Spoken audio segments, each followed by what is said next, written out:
Hola, ¿cómo están? Qué gusto de encontrarnos virtualmente por aquí, así que estoy feliz de estar de nuevo con ustedes, queridos tres. Sí, igualmente, muchas gracias Julia Santibáñez. Pues estamos aquí hablando de literatura, de creatividad y luego tenemos un maridaje ahí con un vinito que vaya con lo que creemos que es la personalidad y el estilo de la escritora en turno. Julia, ¿qué se hace en estos tiempos de pandemia, de encierro? ¿Te está generando alguna reflexión especial que pueda ser volcada en el terreno literario? ¿O no hay que escribir de lo que mucha gente va a escribir, que van a ser estos encierros y estas reflexiones pandémicas? Pues mira, Julio, en términos generales procuro no ponerme agenda, o sea, no decir, tengo que escribir de esto, no, de esto no voy a escribir porque otros van a estar hablando de ello, en fin, procuro como pues ver qué me va surgiendo como necesidad imperiosa, porque de otra manera me parece que la poesía no funciona, cuando menos esa es mi experiencia, si quiero así como rigurosamente imponerme un tema, termina saliendo algo plástico que no fluye, que no tiene vida, que puede estar formalmente correcto, pero que no tiene un aliento. Entonces normalmente no me predispongo. Ahora, obviamente la situación sí me ha generado la escritura de algunos poemas sobre pues lo que todos estamos viviendo, la cuarentena, el aislamiento, el miedo, el estar encerrados en nuestro espacio mucho más de lo que nunca nos habíamos sentido encerrados. En fin, entonces sí han surgido poemas, digamos, en ese tono, en esa temática, pero también la mayor parte, diría yo, de otros, completamente buscando otros horizontes y otros intereses, ¿no? O sea, poesía que no tiene nada que ver ni con la epidemia, ni con la cuarentena, ni nada, simplemente poesía vital sobre cualquier tema, porque eso es lo que normalmente hago, siempre estoy escribiendo de lo que me va brotando, digamos, en el día a día, entonces en ese sentido diría que no ha cambiado demasiado. Uh-huh. Poesía que se lee más, se lee menos en estos tiempos, siempre está en cierta desventaja frente a otro tipo de género literario, Julia. Mira, yo creo que la poesía se busca en momentos de mucha intensidad, en momentos de, por ejemplo, la muerte de un ser querido, o de una profunda experiencia amorosa, o de una profunda experiencia desamorada. Uno normalmente acude a la poesía, porque la poesía es la que en términos concretos puede ayudarnos a entender lo que estamos viviendo. Es decir, si yo estoy viviendo un duelo brutal por un rompimiento amoroso, por ejemplo, no se me antoja tanto leer una novela o un libro de cuentos. En general voy a buscar un poema o dos poemas que me ayuden a ponerle palabras, porque no tengo tanto aliento como para aguantar una novela. Entonces creo que estos tiempos tan complicados, tan tensos, tan llenos de incertidumbre, nos llevan de forma natural a muchos de nosotros a la poesía. Claro, no son las grandes masas las que acuden a un libro de poemas, pero también es verdad que la concreción y en términos generales, con todas las excepciones que se le pueda poner al caso, pero en general los poemas son más breves, digamos, que una novela. Entonces, eso también ha ayudado, creo, en estos tiempos a que mucha gente se acerque a la poesía, que en otro momento tal vez no se hubiera acercado porque hubiera sentido que no tenía nada que aportarle, pero dicen, no, leer una novela, ¿cómo voy a leer una novela si no leo ni el periódico? Pero un poema de 10, 20 líneas sí que lo leen. Yo he tenido una experiencia curiosa. Casi desde el inicio de la pandemia he estado compartiendo en mi Facebook poemas prácticamente todos los días. Por supuesto sin ningún afán de lucro de nada, simplemente algo que me llama la atención y lo posteo. Y ha tenido un éxito descomunal. Yo normalmente comparto mucha poesía en mi Facebook, pero ahora ha sido una cosa que me tiene sorprendida, y yo creo que es eso, o sea, la brevedad en términos generales, vuelvo a insistir, de la poesía y la intensidad que estamos viviendo en este tiempo, lleva a la confluencia de esos dos factores, lleva a que mucha gente se acerque a un poema porque dice, eso es lo que me está pasando a mí, eso me ocurre a mí. Dice Fabio Moravito, el escritor, querido escritor, que a veces la literatura nos ayuda a decirnos mejor con palabras de otros. Palabras que yo no encontraba para decir lo que me ocurre, las encontré en la escritura de alguien más. Entonces, en ese sentido, insisto, no es que las grandes masas se acerquen a la poesía, pero sí he encontrado una suerte de sensibilidad mayor en este tiempo. ¿Se puede hablar de poesía digital? Y tú que has publicado, mencionas en tu Facebook, no sé si lo hagas con regularidad en Twitter, y de qué manera es que se podría reducir o explicar, tener esos rompimientos que existen en la forma en la que lees una línea, dos líneas, un párrafo, existe divisiones entre sí. Estas divisiones eran naturalmente creadas por el autor hace 50 años, actualmente tienen que ser dictadas por los medios y las mecánicas digitales, los 280 caracteres o sus equivalentes. ¿Se puede hacer y de qué manera son ese tipo de poesía digitales? Yo encuentro que sí, que de nuevo, medios como Twitter o como Facebook, donde no se va a postear una novela, digo, salvo en casos concretos, ¿no? Como vamos a cada día escribir una línea de Shakespeare, y entonces, bueno, después de X años, pues terminaste con Hamlet. Pero son iniciativas muy puntuales. Pero en general no se va a postear una novela, difícilmente un cuento, pero un poema sí. Un poema puede tener 4 versos. O puedes postear la mitad de un poema, un fragmento de un poema. Entonces, creo que convive el formato, digamos, de la poesía, convive bien con las plataformas digitales. No lo veo problemado, digamos, con las plataformas digitales, y por el contrario, me parece que al ser una ventana abierta a muchísima gente que de otra forma no se acercaría tal vez a un libro ni a una librería, pero va pasando en el Twitter y de pronto se encuentra algo por ahí que dice, ¿esto qué es? Creo que puede perfectamente coexistir, digamos, la poesía tradicional con las plataformas digitales. Y hay otra cosa bien interesante en la que no ahondaré porque nos llevaría hacia otro lugar y en fin, la conversación se desvirtuaría tal vez, pero apuntar que hay poesía digital, poesía hecha para plataformas digitales, es decir, no un poema escrito en la computadora y subido al Facebook o a donde sea, sino escrita directamente en plataformas digitales que permiten interactuar con los poemas. Yo he hecho varios en ese sentido y es interesantísimo porque es completamente otra concepción de la poesía. Tengo un poema, por ejemplo, Drástica, que tiene varias palabras esdrújulas y en la conformación digital del poema, cuando tú pasas el cursor, está alojado en un micrositio, cuando tú pasas el cursor por cada una de las palabras esdrújulas, cambia por otra palabra esdrújula. De manera que el poema tiene más de, no sé cuántas, ya no recuerdo, muchos miles de combinaciones y posibilidades que el lector va... Perdón, es que tenía el WhatsApp abierto. Es la musa que está llamando, que te dice que ya llegó. Entonces adiós, porque sí, la musa nunca me visita. Sí. Así que me voy. Entonces, bueno, esa es otra posibilidad. Poesía digital, literatura digital, que es completamente otra cosa y que es fascinante también. Julia, fíjate, yo creo que hace una semana tuve una conversación acerca de la poesía, de los tipos de poesía. Digo, no de los tipos, sino yo soy muy amante de un tipo de poesía que se llama, en inglés, spoken poetry, o sea, poesía hablada.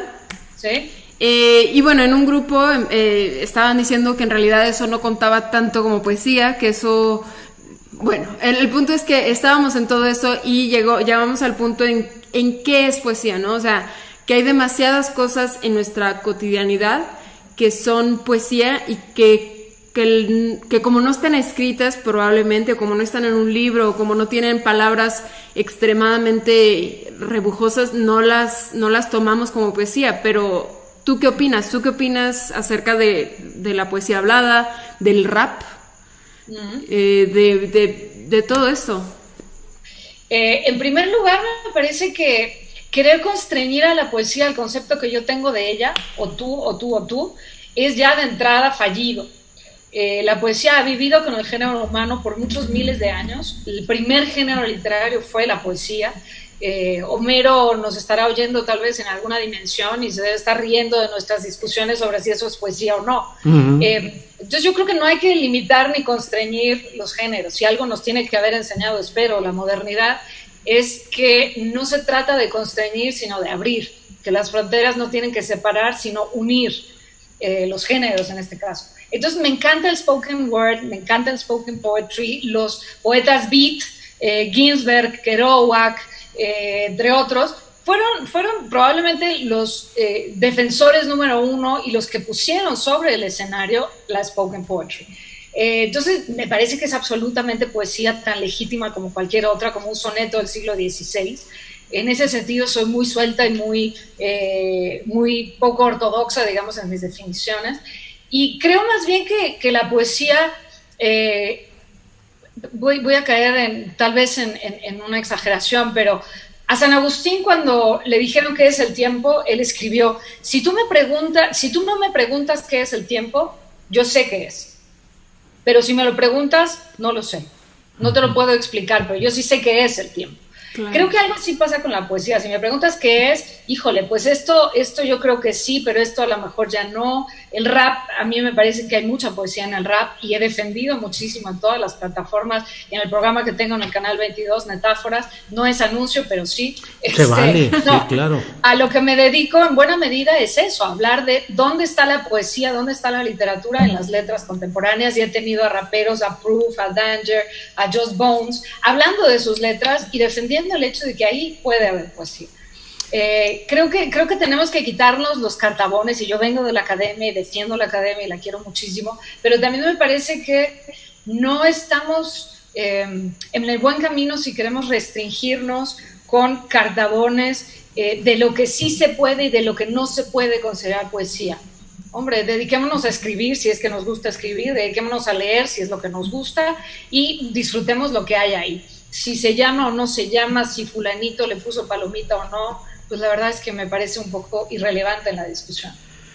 Julia, en ese contexto, entonces, ¿se podría escribir poesía sin nunca haber leído poesía y sin saber la estructura como típica o clásica de la poesía?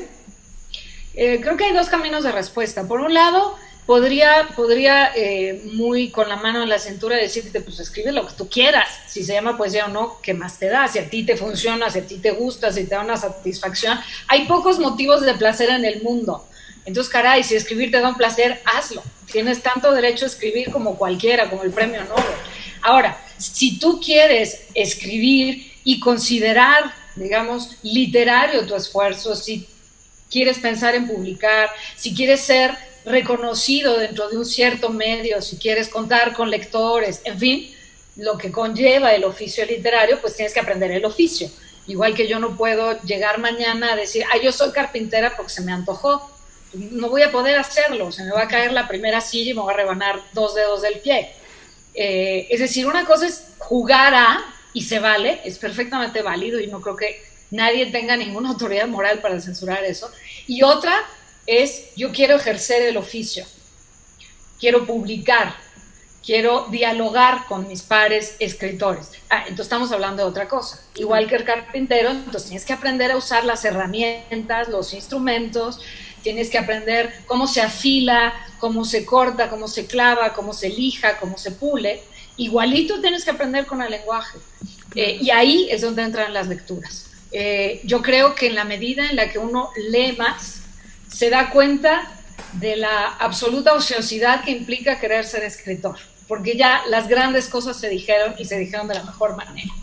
Entonces, si te gusta, si a alguien en el auditorio le gusta escribir, escribe. No le tienes que pedir permiso a nadie, además ni siquiera es como hacer una película que tienes que conseguir 5 o 10 millones de dólares para hacer una película. Aquí agarras una hoja, una pluma y escribes, punto y final. Y si te hace feliz, tanto mejor. Pero en el otro lado, si quieres hacerlo, digamos, ya con un pulimiento especial, la primera recomendación y la última que puedo yo hacer, y creo que son las únicas válidas, es lee muchísimo. Lee muchísimo, desvívete leyendo. No puede haber otra prioridad en tu vida más que leer. No tanto escribir, leer. Y conforme leas y leas y leas, te vas a ir empapando, digamos, de una intuición, como supongo que la tienen los carpinteros. No lo sé porque nunca he sido carpintero, pero me imagino, como en cualquier oficio se desarrolla la intuición. Y entonces vas a saber si lo que estás escribiendo vale la pena por mandarlo a un concurso o si solamente lo dejas en tu cajón. Creo que son como 2 posibilidades de respuesta. Perfecto. Hay géneros, como mencionas, que hablabas del rap y de otro tipo de música que estaban conjuntando con la poesía. Hay géneros musicales que fueron creados y por lo tanto rompieron y generaron un nuevo género, una nueva forma de crear música. El reggaetón en los años 90 y 2000, el black metal, una subdivisión del heavy metal en los años 1980, así como el rap político en los años 70 en los Estados Unidos, que son muy distintos de otros géneros que existen. ¿Es posible eso mismo en la poesía? ¿Se ha creado subdivisiones en la forma de que se escribe la poesía? ¿Y cómo es que estas reglas pueden ser ya sea inflexibles y perennes o pueden ser dependientes y mutables de acuerdo a un contexto? ¿Estas reglas siempre son las mismas? ¿Van a cambiar a través del tiempo? ¿Y de qué manera? Sí, por supuesto que se han generado subgéneros, qué buena pregunta. Está, por ejemplo, se me ocurre así de entrada, la poesía ensayística, que es bastante nueva la forma como se está manejando. Estoy pensando en poetas, por ejemplo, como Isabel Zapata, por decir algo, ¿no? Que hace una cosa extrañísima que tú no sabes si es un ensayo o si es un poema, pero tampoco tienes por qué tampoco tienes por qué, estar urgido de ponerle una etiqueta. Entonces son poemas, una mezcla con ensayos. O está la poesía testimonial, digamos, ¿no? Donde estoy pensando en Antígona González, este libro muy comentado, que retoma frases dichas por familiares de personas desaparecidas en México, en fin, víctimas de todo el contexto violento que estamos viviendo. Entonces, estos tipos, digamos, han surgido muy recientemente con esta perfecta definición con que están siendo escritos ahora. No es que sean absolutamente nuevos, nada es nuevo bajo el sol, pero sí un tratamiento distinto. Y si las reglas van a permanecer o van a mutar, lo más probable es que muten, como todo está cambiando. Hay pocas cosas dentro de la poesía, por ejemplo, que no hayan cambiado. Pienso en el soneto, que nació en el siglo XII, se sigue escribiendo soneto, pero aunque el número de sílabas, el número específico de acentos que debe tener, la rima, en fin, eso en términos generales no ha cambiado, pero sí han cambiado las temáticas, ha cambiado la forma de abordar el soneto. Pero todo está en perfecta mutación y qué bueno que así sea, porque la humanidad está cambiando todo el tiempo. No sé si vaya a permanecer algo sin cambio, pero esperaría que no, ojalá que no, para que pueda seguirse adaptando a quienes somos, aunque algunos de los elementos permanezcan inmutables, como menciona el soneto. Uh-huh. Uno de nuestros lectores, Alejandro Pérez Díaz, sentencia: los poetas ya son anarquistas de la palabra, sin embargo hay reglas. ¿Qué opinión le podrías dar o responder a esta sentencia de Alejandro Pérez Díaz? No sé en qué sentido lo estoy diciendo, voy a dar una lectura probable, posible. Supongo que se puede referir, o quisiera pensar que se quiere referir a que el poeta nunca está conforme con la lengua como tal. En ese sentido es un anarquista. Lo que hay no me gusta, propongo la subversión del status quo, porque necesito otra cosa, porque esto que hay no me convence, no me satisface, no me parece que esté bien. Si ese fuera el sentido de su pregunta, estoy totalmente de acuerdo, porque sí, eso es lo que hace un escritor, un poeta.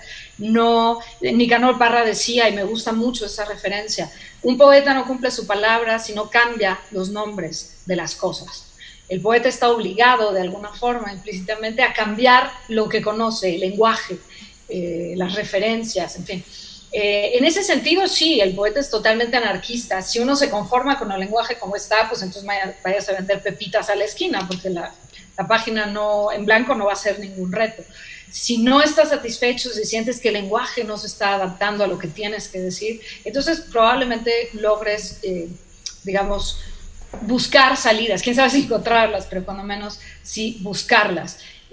Pero no solamente el poeta, yo ahí ampliaría un poco la definición y pensaría en el escritor e incluso más allá en el artista. Cualquier artista es un ser inconforme con la realidad y por eso crea otros mundos, crea otras posibilidades. Si alguien está absolutamente a gusto con todo lo que está ocurriendo, entonces no crea nada distinto. ¿Para qué? Si ya el mundo es perfecto. Si el mundo no es perfecto, si el mundo me agrede, si el mundo no me comprende, si el mundo es violento, si yo no formo parte de un determinado contexto al que me gustaría pertenecer, entonces voy a crear otra realidad para suplir esa carencia de la realidad. No sé si estoy haciendo un lío, espero que no. Pero no. Es un lío anárquico. Por ahí me parece que pudiera ir su pregunta o su afirmación, más bien su sentencia, y en ese sentido sí estoy de acuerdo en que el artista, el escritor, el poeta más en específico, es un anarquista, totalmente de acuerdo. Julia, ya todo está escrito, ya los temas, pues ya todo se ha hablado de eso. Ahorita se habla mucho de el amor en los tiempos del COVID, ¿no? Haciendo referencia a la novela de García Márquez. ¿Cómo, y tú en tus obras hablas de amor, de erotismo, cómo le haces para crear contenido innovador de temas que ya se han hablado varias veces, pero tú logras darles una vuelta, algo nuevo? ¿O cómo se logra esto? Perdón. Te diría sí, ya todo está escrito. No todo está escrito. Sí, en el sentido de que todos los temas ya han sido abordados. ¿Cuánto no se ha escrito de amor y de desamor desde el inicio de los tiempos y hasta hoy? Y no solamente en literatura, y no solamente en poesía, por supuesto, hablo a literatura, al arte en general, ¿no? ¿Cuántas canciones de amor no oyes a diario, prendiendo cualquier estación, Spotify, lo que sea? Entonces, sí, ya se dijo todo, y no, porque hay caminos, hay formas, hay aproximaciones, hay ángulos, hay matices que no se han escrito. Y ahí es donde está la riqueza de nuestra aportación, ¿no? De la aportación que un poeta puede hacer o un escritor puede hacer. Hay distintas maneras de mirar un mismo objeto. El objeto ya se le vio desde muchísimos ángulos, pero no todos. Todavía hay ángulos por descubrir, ángulos desconocidos. Y ahí es donde entra pues, la creatividad y el trabajo y el talento que cada quien puede tener, ¿no? Buscar nuevas formas de acceder a un mismo objeto súper manoseado, súper trillado, como el amor, como el deseo, como el desamor. Lo que yo creo, lo que yo intento al menos, es eso, encontrar nuevos caminos, no decir lo mismo que ya se dijo, tu boca de coral y tus dientes de perla, por Dios, ¿cuántas veces se ha dicho? Y no es que esté mal, la primera vez que se dijo fue una gran revelación, fue una gran metáfora, pero ya a estas alturas dices, por Dios, que no se ha dicho. Y sin embargo todavía hay una gran posibilidad de asombro ante la poesía, y ahí es donde pues hay que trabajar para ver, por eso hay que leer mucho para saber que lo que tú querías decir ya lo dijeron 100 veces, claro. Entonces ya por ahí mejor no le busques o que efectivamente en las muchas lecturas que hayas hecho no encuentras nada como lo que tienes en tu cuaderno, y entonces bueno, a lo mejor vale la pena explorarlo más, ¿no? Julia, querida Julia Santibáñez, Eros una vez y otra vez. ¿Qué plantea? ¿Qué dice? ¿Dónde lo pueden adquirir? ¿Cómo va? Pues mira, Eros una vez y otra vez básicamente intenta asomarse por la ventanita, así por la persiana, a una habitación donde ocurre el amor y donde ocurre el desamor, porque son primos hermanos, donde está uno está el otro, aunque no de facto, cuando menos el fantasma. Cuando hay un profundo amor, está el fantasma en algún lugar de que un día eso se convierta en desamor. Entonces lo que intento en este libro, en los poemas que integran este libro, es asomarme por la persiana a ver qué pasa ahí. Tratar de buscar como eso, nuevas formas de decirlo y atreverme a nuevas metáforas, a pensar que una pareja puede odiarse cordialmente. Por ejemplo, en uno de los poemas hablo de que sabemos odiarnos cordialmente. Creo que sí hay un odio cordial en muchas parejas que tienen 30 o 50, no sé cuántos años de estar juntas, pero creo que también hay un azoro ante el primer deseo. ¿Cómo es ese primer instante donde una mirada ya te hizo sentir algo distinto? Entonces todo ese abanico, digamos, de posibilidades, de tonalidades, de matices, es el que intento explorar en el libro, y se consigue en Amazon México, está en gandhi.com y también en el Fondo de Cultura Económica Educal. en esas plataformas se puede conseguir y bueno, por fortuna se está vendiendo muy bien. Eso, muy bien. Pues Eros una vez, ahí tenemos en la pantalla, tenemos la portada de este libro. Y bueno, pues Julia, antes de tener que decir adiós en esta plática tan sabrosa, pero dinos por favor tus 3 escritoras mexicanas preferidas. Sí, escuché a Orfa, a Rosa, a Ana García Bergua, mis queridas colegas. Es difícil la pregunta y no quisiera repetir nombres porque va a parecer que no hay otras. Entonces, creo que me aventuraría me aventuraría a mencionar poetas mucho más contemporáneas de hoy, que están escribiendo hoy, cuya obra todavía no pasa la prueba del tiempo, evidentemente, pero son chicas muy jóvenes y me gusta mucho el riesgo que están tomando. Elisa Díaz Castelo está escribiendo una poesía muy importante, muy impresionante. Ella es muy joven, así que tiene todavía muchos años de producción. Ha sido muy premiada, a pesar de que tiene solamente un libro publicado y un segundo que viene ya. Elisa Díaz Castelo. Me gusta también lo que está escribiendo Ave Barrera en narrativa. Su novela Restauración, que también ha sido premiada, es muy notable. Es un diálogo, establece un diálogo con Faraber de Salvador Elizondo, uno de los grandes tótems de la literatura mexicana, y se avienta a tener un diálogo y creo que no sale mal parada.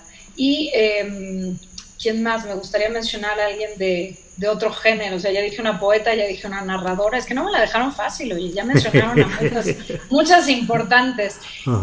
Pues creo que quiero pensar en completamente otro género. Julieta García, que es la directora de este país, muy activa por ahí en redes, hace ensayo muy bien trabajado, muy pulido, muy rico, y tiene una madurez más presente, pero creo que si lee el auditorio alguna de estas 3, Elisa Díaz Castelo, Ave Barrera o Julieta García, creo que me van a dar la razón que ahí hay letras que van a seguir sonando por muchas décadas.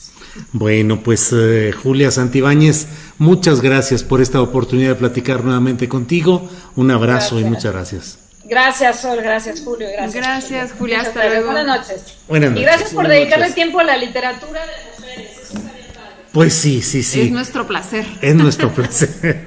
Gracias. Gracias, hasta luego. Bien. Bueno, pues señor técnico, por favor. Señor y técnico. Elisa, hasta para allá. Yo, la jefa de piso aquí. Por favor, con permiso. A mí ya me dijeron que soy productora y se acabó. Esto se aguanta. Mi piso. Así es. A ver, cuéntanos de Mira, yo a ella le detecté, fueron 3. O sea, que es las 3 cosas que creo que me brincaron mucho fue el amor, la narración y lo lúdico. Creo que ella es como muy expresiva. Este vino en particular se llama Sentimenti. Existen 3 diferentes: amor, pasión y éxtasis. Yo elegí el éxtasis. Es una mezcla de Zinfandel con Mourvedre. Este vino te invita mucho a repetir, o sea, platicador, es mi término, porque creo que con una copita platicas y te entras, o sea, tiene notas como muy frutos, pero muy fáciles de beber, aunque tenga 12 meses en barrica. Ellos tenían mucho su lema que decía que el amor los invitaba como a abrir y expresar en el vino. Yo creo que es un buen punto en esto. Es un proyecto familiar de su esposa mexicana y él es suizo, creo que se llama Tomás, y tienen como una comadre que se llama Paola, que ellos ayudan en enología. La verdad, a mí se me hace un vino muy bueno. Oye, ¿de dónde es? Este es de Baja California. ¿Cómo sabes tanto de quién es, quién mueve casi, quién hace todo? Pues yo ya tengo 6 años trabajando de sommelier. Bueno, soy egresada de una escuela aquí en Guadalajara. Y 6 años trabajando en prácticamente puro vino mexicano. Puro vino mexicano. Sí. ¿Y qué tal? ¿Crees que el vino mexicano puede competir a nivel internacional? Cuéntame. La verdad yo creo que sí, porque sí tenemos muy, muy, muy buenos vinos que creo que los tienen que probar, que los tienen que ver, sentir, porque tienen hasta una notita diferente. Creo que sí, vamos. Y creo que el consumo per cápita del vino mexicano está creciendo más. ¿Está creciendo? Y la mayoría, como dato curioso, la mayoría del vino que se hace en México se queda en México. Ah, ¿sí? Sí. Bueno, lo cual es bueno o malo. Es bueno y pues creo que es de las dos cosas. Bueno porque la producción es solamente para abastecer, si pudiéramos hacer más. Sí hay casas vinícolas que tienen un poquito más y exportan, que son más reconocidas también, pero creo que los buenos vinos me gusta mucho que se queden aquí, pues que los apreciemos. Perfecto. Recuérdame el nombre de la bodega, perdón. Este se llama Sentimenti Vinos. Sentimenti Vinos. Perfecto. Muchísimas gracias, Elisa. Muy amable.